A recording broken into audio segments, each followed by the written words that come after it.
ಇವತ್ತು ನಾವು ಚತುರ್ಭುಜಗಳ ಪರಿಚಯದಲ್ಲಿ ನಾವು ಒಂದು ಹೊಸ ವಿಭಾಗವನ್ನು ನಿಮಗೆಲ್ಲರಿಗೂ ಪರಿಚಯಿಸಿದೆ. ಅದು ಏನಪ್ಪ ಅಂದರೆ ಚತುರ್ಭುಜದ ವಿಧಗಳು.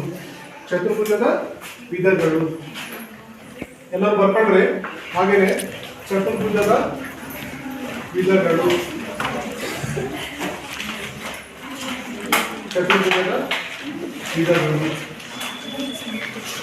ಬೇಗ ಬರ್ಕೋಬೇಕು. ಚತುರ್ಭುಜದ ವಿಧಗಳು ನೋಡ್ರಿ, ಚತುರ್ಭುಜದಲ್ಲಿ ವಿವಿಧ ವಿಧಗಳಿವೆ. ಅದರಲ್ಲಿ ಮೊದಲನೇದು ಏನಪ್ಪ ಅಂದರೆ ತ್ರಾಪಿಜ್ಯ. ಮೊದಲನೇದು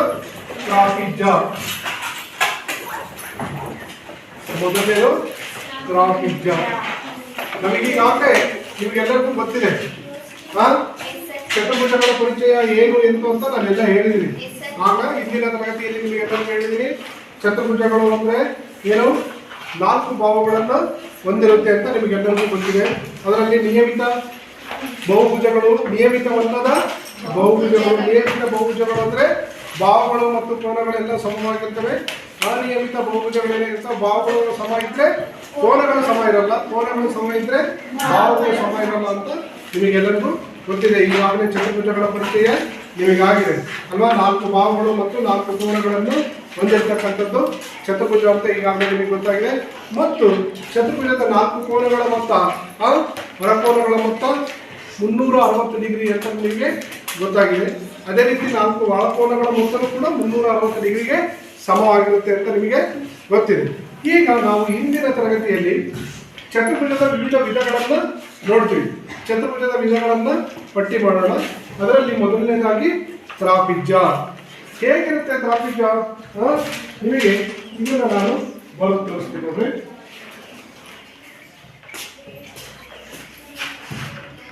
ಬರ್ಕೊಂಡ್ರೆ ಹಾಗೆ ನೀವು ತ್ರಾಪಿಜ್ಯ.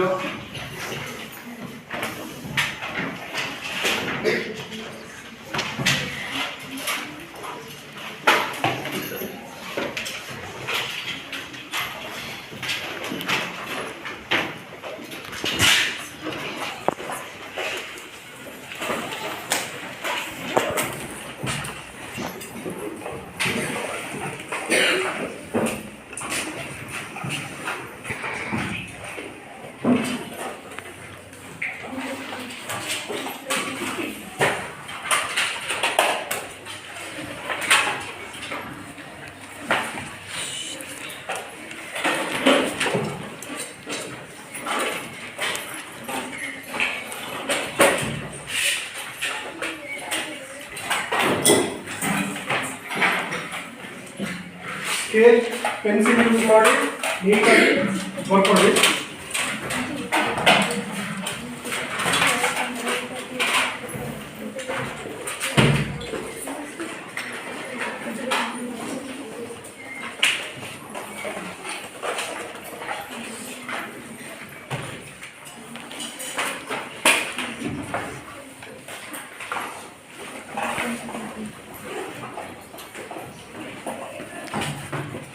ವಿವಿಧ ರೀತಿಯ ತ್ರಾಪಿಜ್ಯಗಳಿಗೂ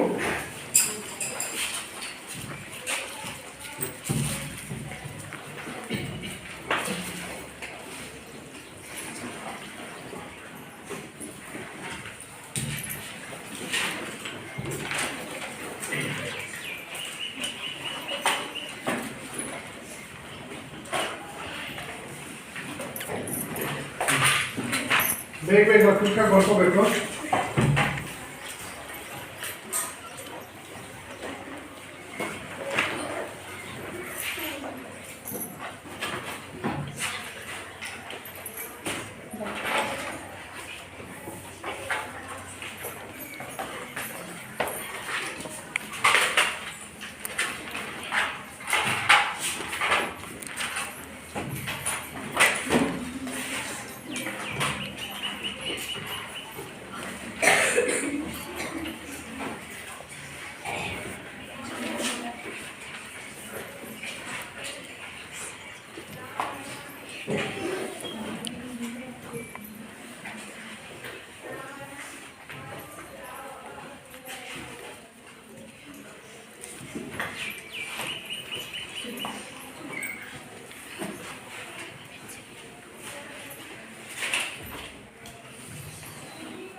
ಇವಕ್ಕೆಲ್ಲ ನಾವೀಗ ಹೆಸರುಗಳನ್ನು ಕೊಡ್ತಾ ಹೋಗೋಣ. ನೋಡಿ, ಇದು ಎ ಬಿ ಸಿ ಡಿ, ಇದು ಪಿ ಕ್ಯೂ ಆರ್ ಎಸ್,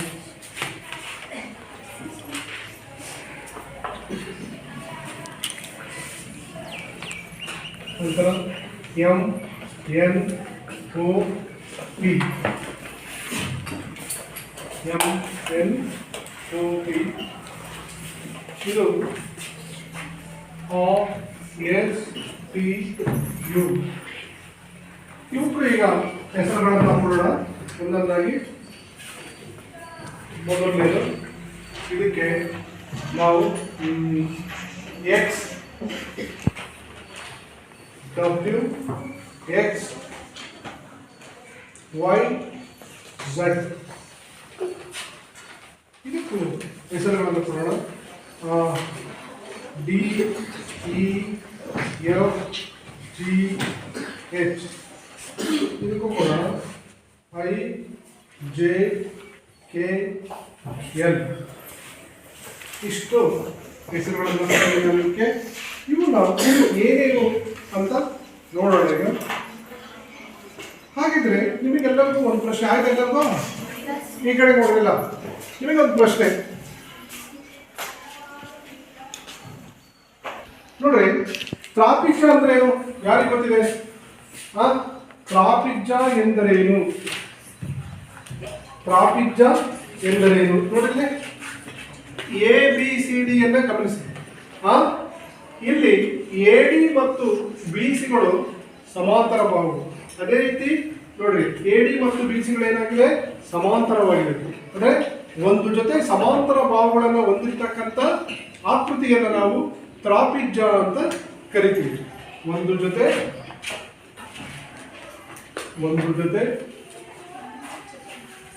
ಸಮಾಂತರ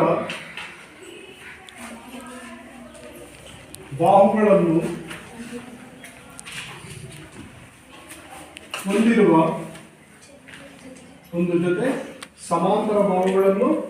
ಹೊಂದಿರುವ ಚತುರ್ಭುಜವೇ ತ್ರಾಪಿಜ್ಯ. ಚತುರ್ಭುಜವೇ ತ್ರಾಪಿಜ್ಯ.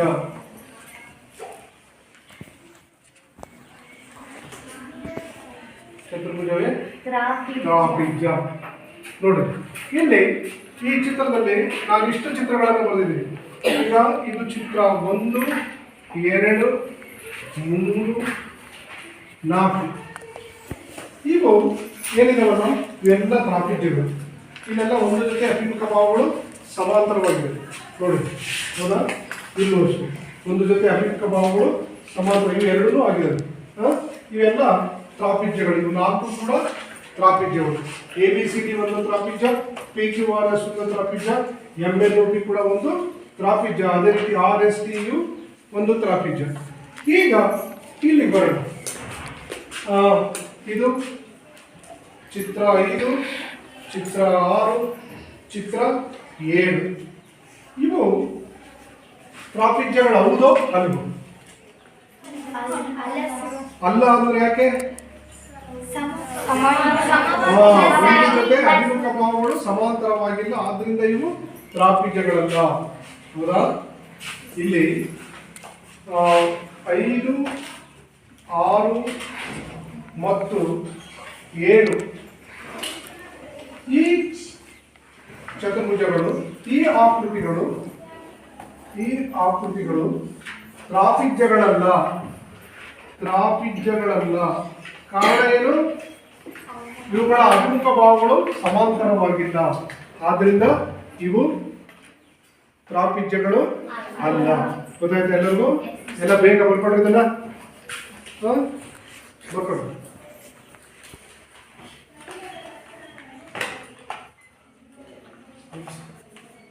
ನೋಡ್ರಿ, ಈಗ ಇಲ್ಲಿ ಇನ್ನೊಂದು ವಿಶೇಷವಾದ ತ್ರಾಪಿಜ್ಯವನ್ನ ನಾವು ನೋಡ್ಬೋದು. ಏನದು ವಿಶೇಷವಾದ ತ್ರಾಪಿಜ್ಯ? ಈ ತ್ರಾಪಿಜ್ಯಗಳನ್ನ ತೆಗೆದುಬಿಡ್ತೀನಿ ನಾನು. ಈ ತ್ರಾಪಿಜ್ಯಗಳನ್ನ ಕಲಿಸ್ತೀನಿ. ಈ ಚತುರ್ಭುಜದ ವಿಧಗಳಲ್ಲಿ ಮೊದಲನೇದು ತ್ರಾಪಿಜ್ಯ ಅಂತ ಹೇಳಿದೀವಿ. ತ್ರಾಪಿಜ್ಯ 4 ಬಾಹುಗಳನ್ನು ಹೊಂದಿರುತ್ತೆ. ತ್ರಾಪಿಜ್ಯ ಅಂದ್ರೇನು? ಅಭಿಮುಖ ಬಾಹುಗಳು ಸಮಾಂತರವಾಗಿರ್ತಕ್ಕಂಥ ಚತುರ್ಭುಜವನ್ನು ತ್ರಾಪಿಜ್ಯ ಅಂತ ಕರೀತೀವಿ. ಈಗ ಇನ್ನೊಂದು ತ್ರಾಪಿಜ್ಯ ಇದೆ ಇದರಲ್ಲಿ ಕೂಡ, ಏನದು ಸಮದ್ವಿಬಾಹು ತ್ರಾಪಿಜ್ಯ ಅಂತ ಅದರ ಹೆಸರು. ಸಮದ್ವಿಬಾಹು ತ್ರಾಪಿಜ್ಯ, ಸಮದ್ವಿಬಾಹು ತ್ರಾಪಿಜ್ಯ.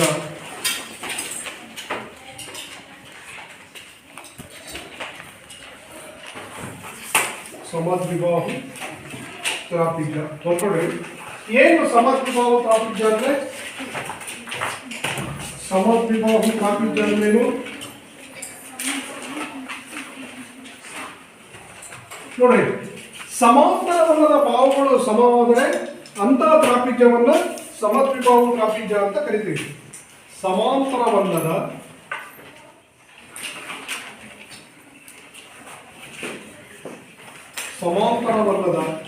ಬಾಹುಗಳು ಸಮವಾದರೆ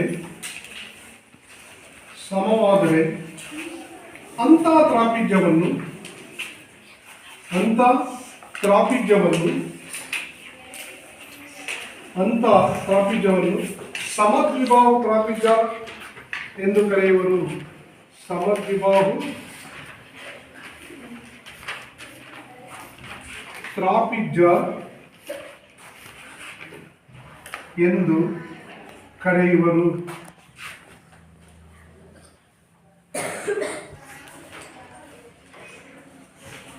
ಏನು ಇಲ್ಲೇನು ಹೇಳಿದ್ರು ನಾವು? ಸಮಾಂತರವಲ್ಲದ ಬಾಹುಗಳು ಸಮವಾದರೆ. ನಾವಿಲ್ಲಿ ಅಭಿಮುಖ ಬಾಹುಗಳು ಅಷ್ಟೇ ಸಮಾಂತರ ಅಂತ ಹೇಳ್ತಿದ್ವಲ್ಲ, ಸಮಾಂತರವಲ್ಲದ ಬಾಹುಗಳು ಸಮವಾದರೆ ಇದೆ. ಈಗ ಫಾರ್ ಎಕ್ಸಾಂಪಲ್ ಒಂದು ತ್ರಾಪಿಜ್ಯವನ್ನು ರಚಿಸೋಣ.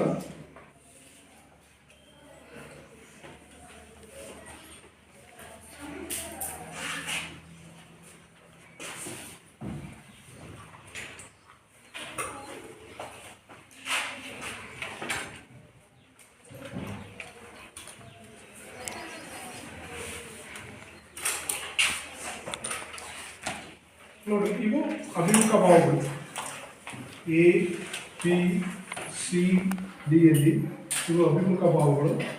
ಇದು ಫಾರ್ ಎಕ್ಸಾಂಪಲ್ 5 ಸೆಂಟಿಮೀಟರ್ ಇದೆ, ಇದು 10 ಸೆಂಟಿಮೀಟರ್ ಇದೆ. ಸಮಾಂತರವಲ್ಲದ ಬಾಹುಗಳು ಅಂದರೆ ಎ ಬಿ ಮತ್ತು ಡಿ ಸಿ ಇವು ಸಮವಾದರೆ ಇದು 4 ಸೆಂಟಿಮೀಟರ್, ಇದು 4 ಸೆಂಟಿಮೀಟರ್ ಇದೆ. ಇದು ಏನಂತ ಕರಿತೀವಿ? ಸಮದ್ವಿಬಾಹು ತ್ರಾಪಿಜ್ಯ ಅಂತ ಕರಿತೀವಿ. ಸಮದ್ವಿಬಾಹು ತ್ರಾಪಿಜ್ಯ ಅಂತೇಳಿ.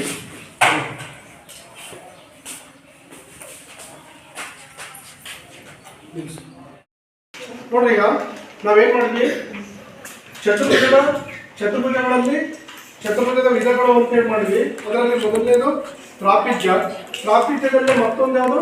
ಸಮದ್ವಿಬಾಹು ತ್ರಾಪಿಜ್ಯ. 2 ತ್ರಾಪಿಜ್ಯಗಳನ್ನು ನಾವು ನೋಡಿದ್ವಿ. ಅಭಿಮುಖ ಬಾಹುಗಳು ಸಮಾಂತರವಾಗಿರ್ತಕ್ಕಂಥ ಚತುರ್ಭುಜವನ್ನು ತ್ರಾಪಿಜ್ಯ ಅಂತ ಕರೀಬೇಡ. ಇನ್ನೊಂದು ಅಭಿಮುಖ ಸಮಾಂತರವಲ್ಲದ ಬಾಹುಗಳು ಸಮವಾದರೆ ಅಂದ್ರೆ ಅದನ್ನೇನಂತ ಕರಿತೀವಿ? ಸಮದ್ವಿಬಾಹು ತ್ರಾಪಿಜ್ಯ ಅಂತ ಕರಿತೀವಿ. ಈಗ 2 ಥರದ ತ್ರಾಪಿಜ್ಯಗಳನ್ನು ನೋಡಿದ್ವಿ.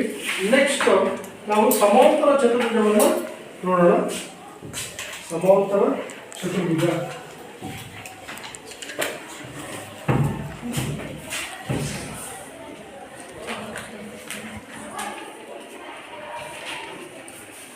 ಸಮಾಂತರ ಚತುರ್ಭುಜ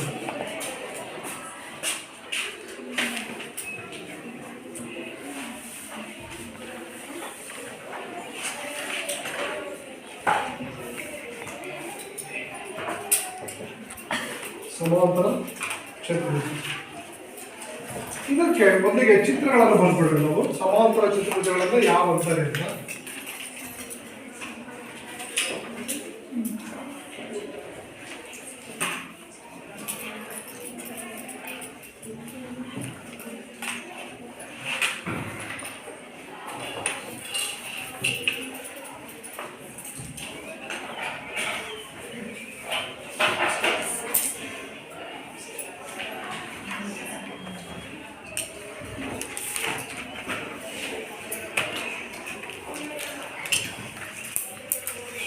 ಸಮಾಂತರ ಚತುರ್ಭುಜಗಳು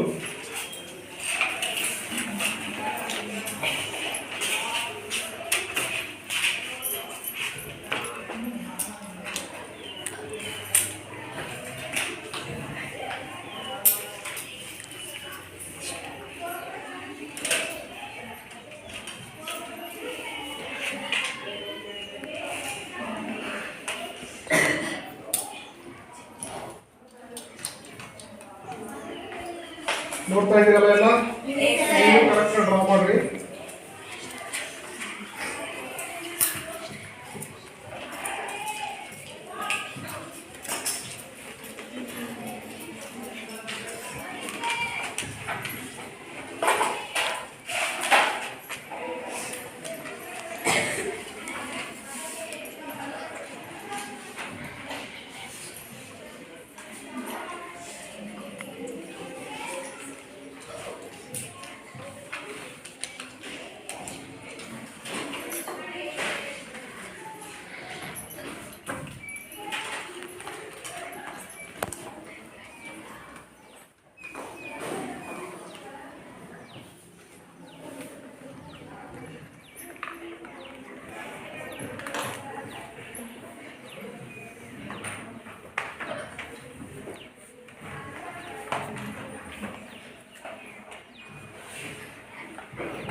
ಇದಕ್ಕೆ ಹೆಸರು ಕೊಡೋಣ P Q R S D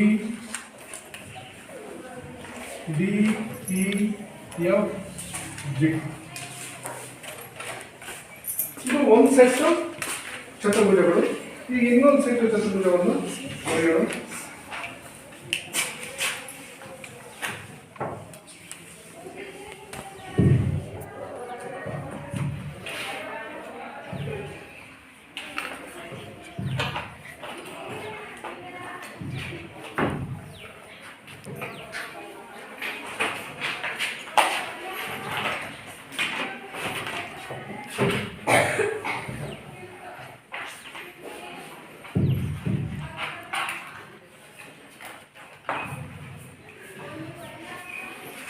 ಇದು ಇನ್ನೊಂದು ಸೆಟ್ ಚತುರ್ಭುಜಗಳು.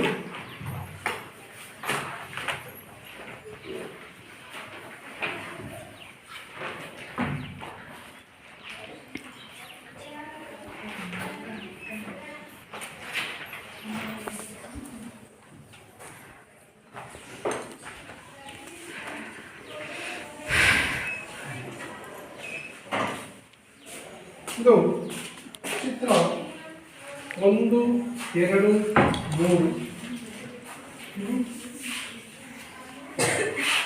A B C. ಎರಡು ವ್ಯತ್ಯಾಸಗಳು ಈ ಎರಡು ಸೆಟ್ ಇರ್ತಕ್ಕಂಥ ಚಿತ್ರಗಳಲ್ಲಿದೆ.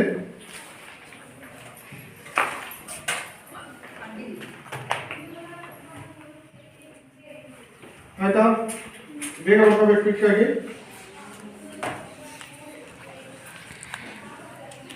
ನೋಡ್ರಿ, ಈಗ ನೀವು ನೋಡ್ಬೋದು ಸಮಾಂತರ ಚತುರ್ಭುಜ ಅಂದ್ರೆ ಏನು? ಯಾರಿಗಾದ್ರೂ ಐಡಿಯಾ ಇದೆಯಲ್ಲ? ಮುಗಿತಾ ಬರ್ಕೊಳ್ಳೋದೆಲ್ಲ? ನಾವೀಗ ಸಮಾಂತರ ಚತುರ್ಭುಜ ಅಂದ್ರೆ ಏನು ಅಂತ ನೋಡಬೇಕಾಗಿದೆ. ಇಲ್ಲಿ ಒಂದು ಸೆಟ್ 3 ಚಿತ್ರಗಳಿವೆ. 3 ಚತುರ್ಭುಜ ಹಾಕ್ತಿದ್ರು. ಇಲ್ಲಿ ಒಂದು ಸೆಟ್ ಚಿತ್ರಗಳಿವೆ. ನೋಡ್ರಿ, ಏನು ಸಮಾಂತರ ಚತುರ್ಭುಜ ಅಂದ್ರೆ ಅಭಿಮುಖ ಭಾಗಗಳು ಸಮಾಂತರವಾಗಿರುವ ಚತುರ್ಭುಜವನ್ನು ಸಮಾಂತರ ಚತುರ್ಭುಜ ಅಂತ ಕರಿತೀವಿ.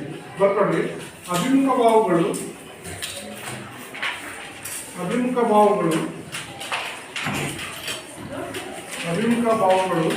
ಸಮಾಂತರವಾಗಿರುವ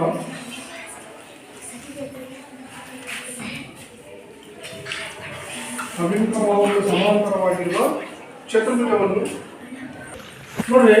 ಇಲ್ಲಿ ಸಮಾಂತರ ಚತುರ್ಭುಜ ಅಂದ್ರೆ ಏನು? ಅಭಿಮುಖ ಭಾಗಗಳು ಸಮಾಂತರವಾಗಿರುವ ಚತುರ್ಭುಜವನ್ನು ಸಮಾಂತರ ಚತುರ್ಭುಜ ಎನ್ನುವರು.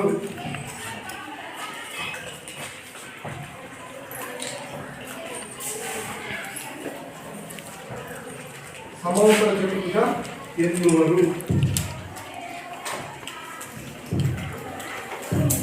ನೋಡ್ರಿ, ಈ 3 ಚಿತ್ರಗಳು ಸಮಾಂತರ ಚತುರ್ಭುಜ. ನೋಡ್ರಿ, ಎ ಬಿ ಸಿ ಡಿ. ಇಲ್ಲಿ ಎ ಡಿ ಅಂತಕ್ಕಂಥದ್ದು ಬಿ ಸಿ ಸಮಾಂತರವಾಗಿದೆ, ಎ ಬಿ ಅಂತಕ್ಕಂಥದ್ದು ಡಿ ಸಿ ಸಮಾಂತರವಾಗಿದೆ. ಇಲ್ಲಿ ಪಿ ಕ್ಯೂ ಅನ್ನೋದು ಎಸ್ ಆರ್ ಸಮಾಂತರವಾಗಿದೆ, ಪಿ ಎಸ್ ಅಂತಕ್ಕಂಥದ್ದು ಕ್ಯೂ ಆರ್ ಸಮಾಂತರವಾಗಿದೆ. ಇಲ್ಲೂ ಕೂಡ ಅಷ್ಟೇ ಡಿ ಅಂತಕ್ಕಂಥದ್ದು ಜಿ ಎಫ್ ಸಿ ಸಮಾಂತರವಾಗಿದೆ, ಇ ಎಫ್ ಅನ್ನೋದು ಡಿ ಜಿಗೆ ಸಮಾಂತರವಾಗಿದೆ. ಆದ್ರಿಂದ ಇವು 3 ಚಿತ್ರಗಳು ಸಮಾಂತರ ಚತುರ್ಭುಜಗಳು. ಈ ಎರಡನೇ ಸೆಟ್ ಚಿತ್ರಗಳಿಗೆ ಬಂದ್ರೆ ನಾವಿಲ್ಲಿ ನೋಡಿ ಇವು ಯಾವ ಸಮಾಂತರ ಚತುರ್ಭುಜಗಳಲ್ಲ, ಯಾಕಂದ್ರೆ ಅಭಿಮುಖ ಭಾವಗಳು ಸಮಾಂತರವಾಗಿಲ್ಲ, ಆದ್ರಿಂದ ಇವು ಯಾವ ಸಮಾಂತರ ಚತುರ್ಭುಜಗಳು ಅಲ್ಲ. ಸರಿನಾ? ಬರ್ತದೆ ನೋಡ್ರಿ, ಸಮಾಂತರ ಚತುರ್ಭುಜಗಳು ಮತ್ತು ಸಮಾಂತರವಲ್ಲದ ಚತುರ್ಭುಜಗಳನ್ನು ಎರಡನ್ನೂ ನಾವು ನೋಡಿದ್ವಲ್ಲ. ಈಗ ನೆಕ್ಸ್ಟ್ ನಾವು ಈ ಒಂದು ಸಮಾಂತರ ಚತುರ್ಭುಜದ ಏನೇನು ಅಂಶಗಳಿರ್ತವೆ, ಒಂದು ಸಮಾಂತರ ಚತುರ್ಭುಜದ ಯಾವ ಯಾವ ಅಂಶಗಳನ್ನು ನಾವು ನೋಡಬಹುದು ಅಂತ ನೋಡೋಣ. ಈಗ ಇದನ್ನ ರಬ್ ಮಾಡಿಬಿಡೋಣ.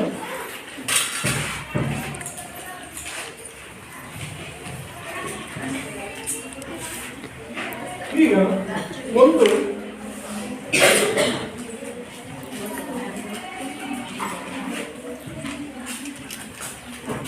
ಸಮಾಂತರ ಚತುರ್ಭುಜದ ಅಂಶಗಳು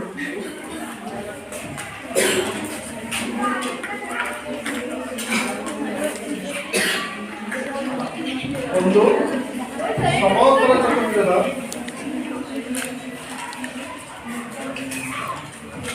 ಸಮಾಂತರ ಚತುರ್ಭುಜದ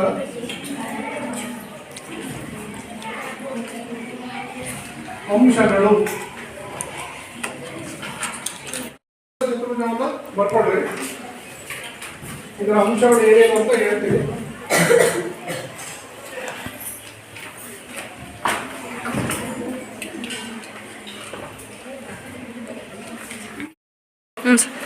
ನೋಡ್ರಿ, ಸಮಾಂತರ ಚತುರ್ಭುಜದ ಒಂದು ಹೊಸ ಚಿತ್ರವನ್ನು ಬರೆಯೋಣ.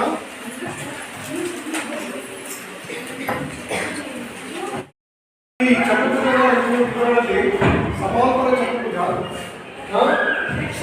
ಚತುರ್ಭುಜದಲ್ಲಿ ಈಗ ಸಮಾಂತರ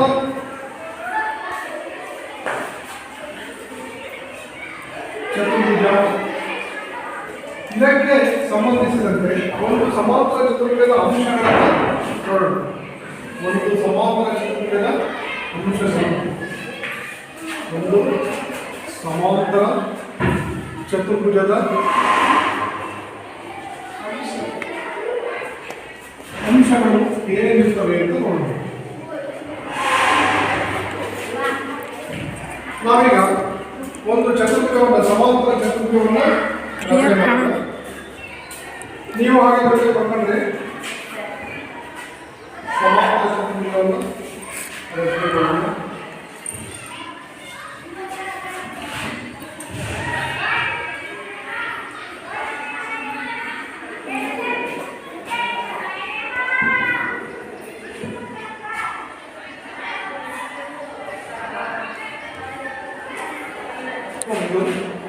ಎ ಬಿ ಸಿ ಡಿ ಅಂತಕ್ಕಂಥದ್ದು ಒಂದು ಸಮಾಂತರ ಚತುರ್ಭುಜ.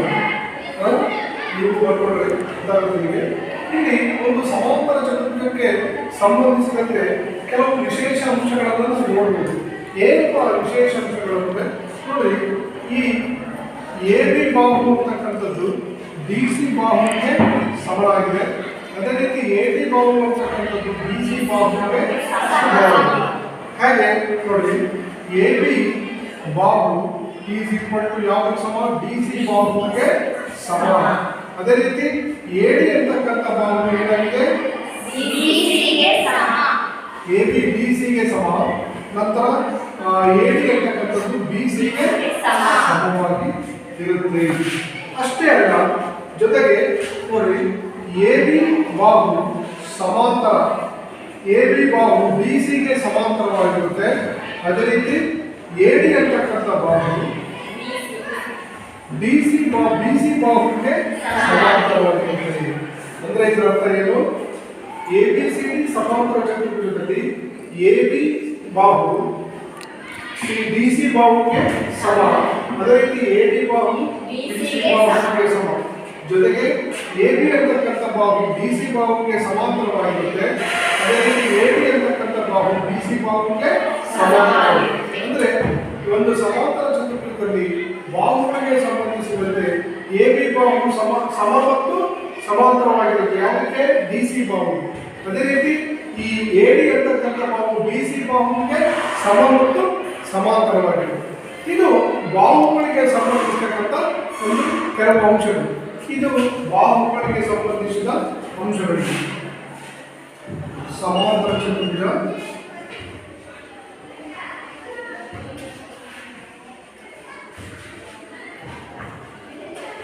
ಸಮಾಂತರ ಚತುರ್ಭುಜಕ್ಕೆ ಸಮಾಂತರ ಚತುರ್ಭುಜದ ಬಾಹುಗಳಿಗೆ ಸಂಬಂಧಿಸಿದ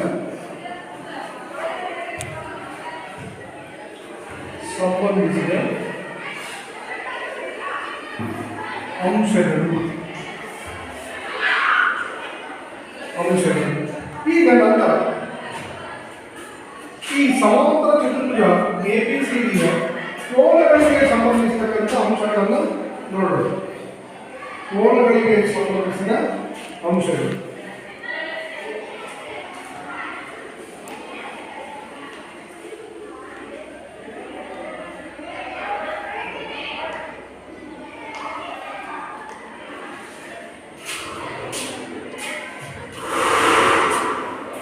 ನೋಡಿ. ಸಮಾಂತರ ಚತುರ್ಭುಜದಲ್ಲಿ ನಾವು ಕೋನಗಳನ್ನು ನೋಡ್ತಾ ಹೋದ್ರೆ ಇಲ್ಲಿ ಸಮಾಂತರ ಚತುರ್ಭುಜ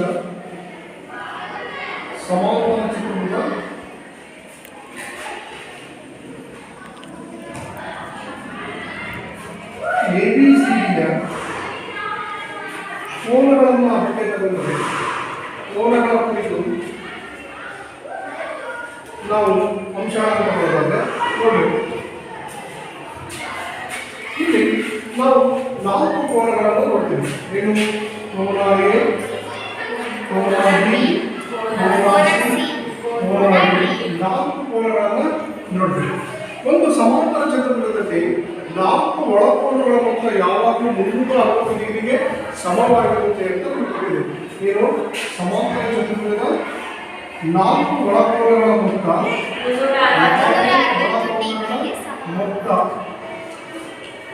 ಈಸ್ ಈಕ್ವಲ್ ಟು 360 ಡಿಗ್ರಿಗೆ ಸಮವಾಗಿರುತ್ತದೆ. ಇದರ ಅರ್ಥ ಏನು? ಕೋನ A ಪ್ಲಸ್ ಕೋನ B ಪ್ಲಸ್ ಕೋನ C ಪ್ಲಸ್ ಕೋನ D ಈಸ್ ಈಕ್ವಲ್ ಟು 360 ಡಿಗ್ರಿಗೆ ಸಮಾನವಾಗಿ ಗೊತ್ತಿದೆ. ಇಷ್ಟಕ್ಕೆ ಮುಗಿದ ಇಲ್ಲಿ ಸಮಾಂತರ ಚತುರ್ಭುಜದಲ್ಲಿ ಇನ್ನೂ ಸಾಕಷ್ಟು ಅಂಶಗಳಿವೆ. ಏನು ನೋಡಿ, ಇದು ಕೋನ A, ಕೋನ B ಇವು ಛೇದಕ ರೇಖೆಯ ಒಂದೇ ಮಗ್ಗಲಿನ ಕೋನಗಳು. ಛೇದಕ ರೇಖೆಯ ಒಂದೇ ಮಗ್ಗಲಿನ ಕೋನಗಳು.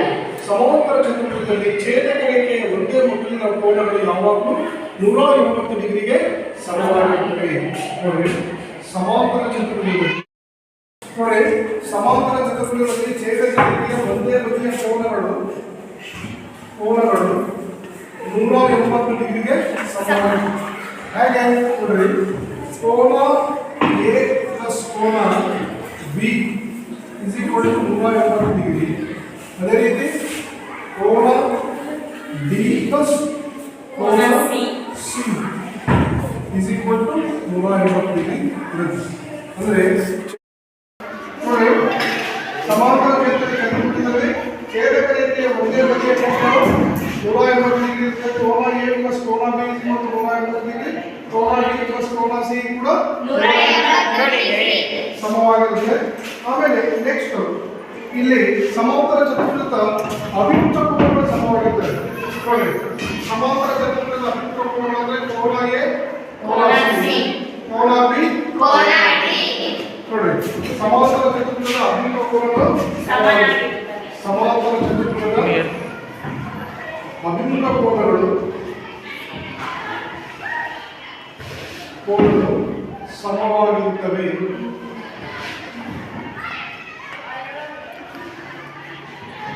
ಅಂದ್ರೆ ಕೋನ A ಅನ್ನೋದು ಯಾವುದು ಸಮವಾಗಿರುತ್ತೆ? ಕೋನ C ಗೆ ಸಮ.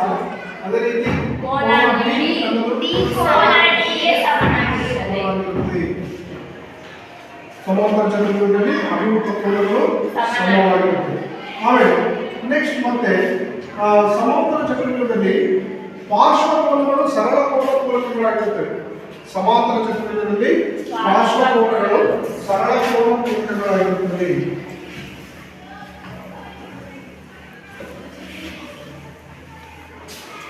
ಸಮಾಂತರ ಚತುರ್ಭುಜದಲ್ಲಿ ಪಾರ್ಶ್ವಕೋನಗಳು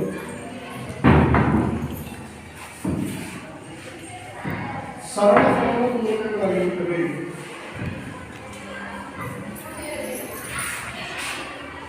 ಸರಳ ಪೂರ್ಣಪೂರ್ಣಕಗಳಾಗಿರುತ್ತವೆ. ಏನು ಸರಳ ಪೂರ್ಣಪೂರ್ಣಕಗಳೇ 180 ಡಿಗ್ರಿಗೆ ಸಮ. ನೋಡಿ ಪಾರ್ಶ್ವಕೋನಗಳಂದ್ರೆ ಕೋನ ಎ ಪ್ಲಸ್ ಕೋನ ಡಿ. ಕೋನ ಎ ಪ್ಲಸ್ ಕೋನ ಡಿ 180 ಡಿಗ್ರಿ. ಅದೇ ರೀತಿ ಕೋನ ಬಿ ಪ್ಲಸ್ ಕೋನ ಸಿ. ಕೋನ ಬಿ ಪ್ಲಸ್ ಕೋನ ಸಿ 180 ಡಿಗ್ರಿ. ಈ ರೀತಿಯಾಗಿ ಸಮಾಂತರ ಚತುರ್ಭುಜದಲ್ಲಿ ಪಾರ್ಶ್ವಕೋನಗಳು ಸಮವಾಗಿರುತ್ತವೆ.